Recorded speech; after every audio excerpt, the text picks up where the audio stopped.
Tenho certeza que você vai se surpreender com o grande número de grandes nomes da literatura que morreram sem ganhar o Nobel.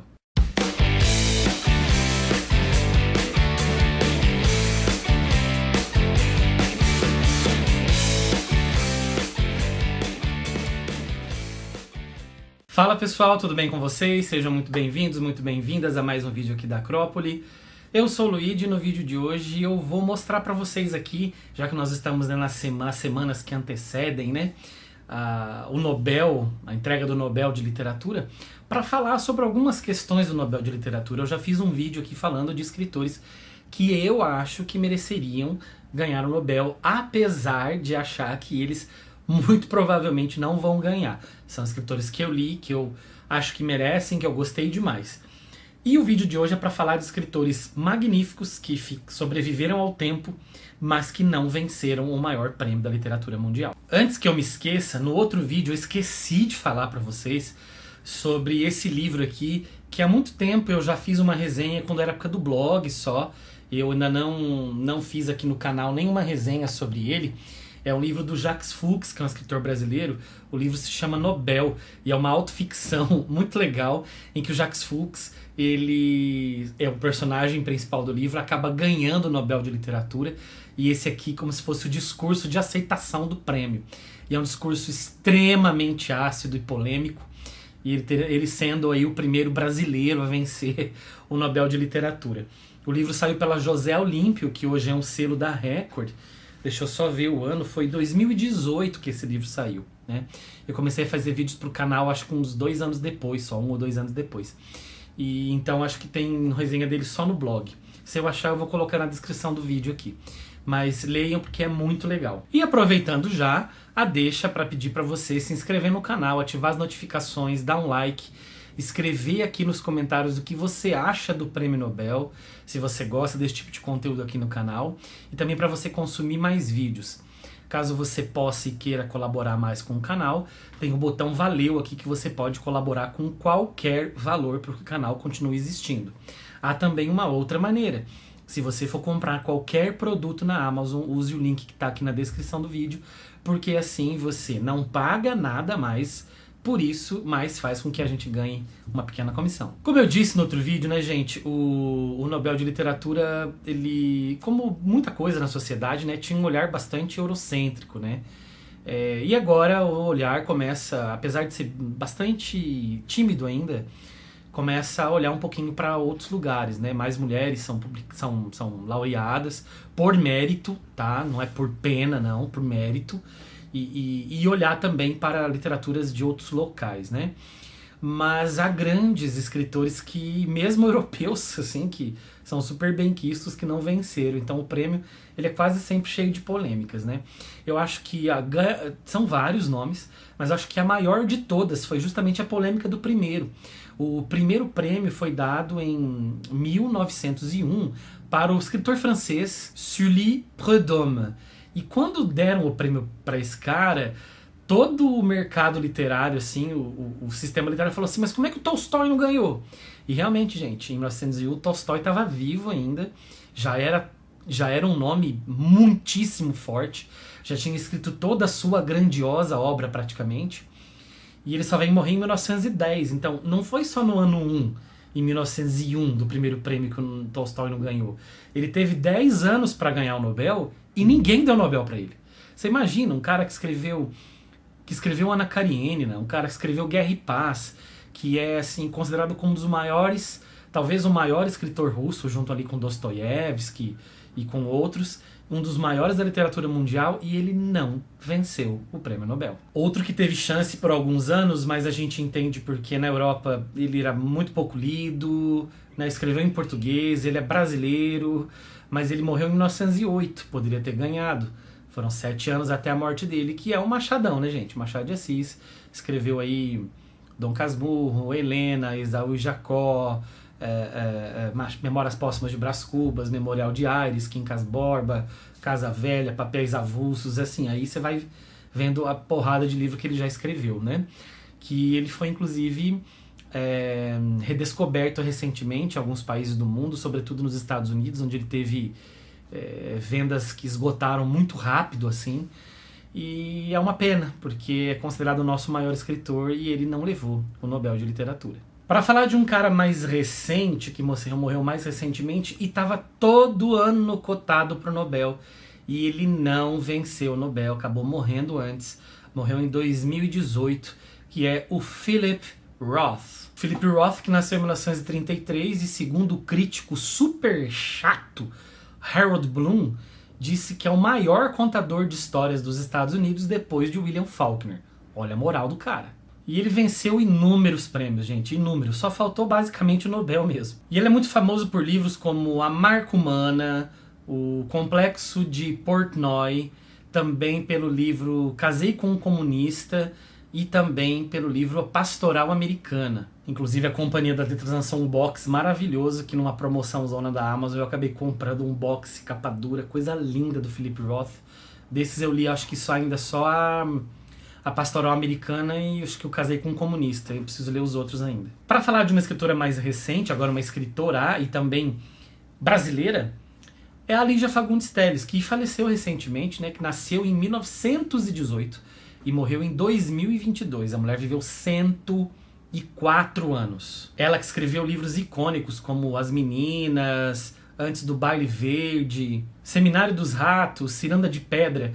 O nome dela foi, talvez nem com tanta força, mas foi aventado muitas vezes ali nos indicados ao Nobel, né? Como um nome brasileiro, um nome forte sul-americano, mas sem grandiosas forças para vencer, o que é uma pena. Outro escritor sul-americano, esse assim, que goza de uma reputação gigantesca entre escritores europeus ali, ele rompe, né, com essa questão da língua do Equador aí, ele é muito lido, muito citado por escritores do hemisfério norte, no geral, que é o Jorge Luiz Borges. Jorge Luiz Borges, que escreveu o Aleph, Ficções, só para citar alguns dos livros, morreu em 1986, ou seja, era um cara que poderia ter ganhado inúmeras oportunidades o Nobel de Literatura e acabou não levando. Uma escritora francesa icônica, ela teve um relacionamento com um prêmio Nobel que recusou o prêmio, que é o Jean-Paul Sartre. Eu falo da Simone de Beauvoir. A Simone de Beauvoir, que morreu também em 1986, escreveu livros como Memórias de uma Moça, Os Mandarins, e ficou muito conhecida pelo ensaio Segundo Sexo, que é talvez a primeira grande obra de vigor, assim mesmo, de crítica feminista, né, de falar sobre o feminismo e mostrar que as mulheres não são inferiores aos homens e que muito do que a mulher é hoje na sociedade é um construto social, muito além de um construto biológico. Hoje muitas das coisas que ela tem apontuado talvez não estejam tão à moda assim, né? Ela foi relida e revista, mas se não tivesse ela, nenhuma outra talvez tivesse existido depois dela, né? Ela foi uma grande precursora e muito benquista, uma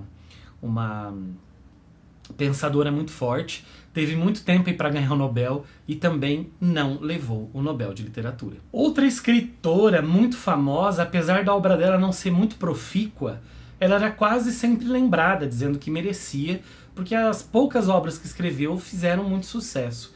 É a escritora estadunidense Harper Lee, famosa, muito famosa, pelo livro O Sol é para Todos, To Kill a Mockingbird. Ela nasceu em 1926 e só morreu em 2016.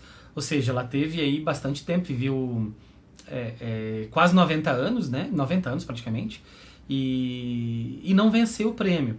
Mas fora O Sol é para Todos, ela teve talvez mais um ou dois livros aí que fizeram certo burburinho, né? Já que no Brasil só teve mais um, que é Vai e Coloque um Vigia, mas também sem grande sucesso assim. Só que o nome dela era quase sempre lembrado, então é mais uma escritora famosa aí que não venceu o prêmio. E a rainha do crime, Agatha Christie, que escreveu mais de 100 livros e teve seus livros traduzidos para mais de 100 idiomas. Ela também não venceu o Nobel.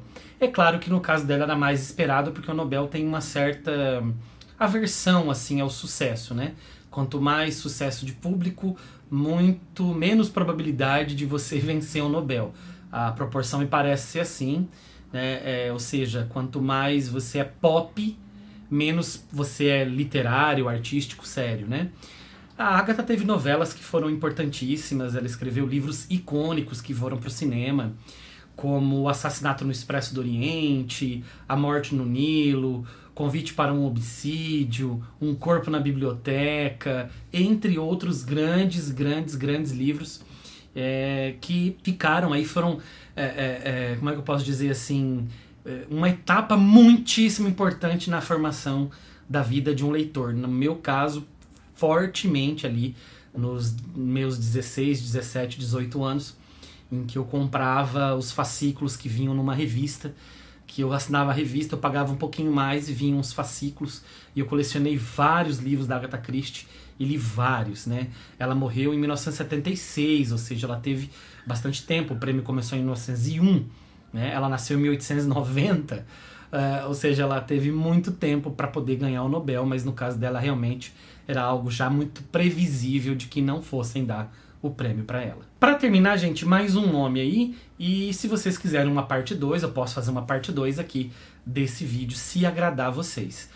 Que é um escritor brasileiro também, que é o nosso querido Jorge Amado, que também foi meio que recusado pelas grandes academias, pelas universidades muitas vezes, porque era considerado um escritor muito popularesco, né? E sem muita grande importância, mas ele foi tomando importância né? Na medida que o tempo foi passando, foram reconhecendo a grande contribuição literária do Jorge Amado, e ele era o grande nome brasileiro. Ele chegou muito perto, viu, gente, de ganhar o Nobel. De verdade, ele chegou muito perto. Tem um livro maravilhoso, que é Com o Mar Adentro, se eu não me engano, que é um livro em que, na velhice, ele se tornou amigo do Saramago. Eles correspondiam por carta, na época por fax, e eles ficavam falando assim, quando é que nós dois vamos ganhar? Né? Quando é que um vai ganhar, o outro vai ganhar? E tem uma carta muito legal em que eles falam, ó, esse ano ou é meu ou é seu. E aí acho que o Kenzaburo Oi vence, né? Eles falam, poxa, o japonesinho atropelou a gente. Eles sabiam que eles estavam muito próximos disso, né?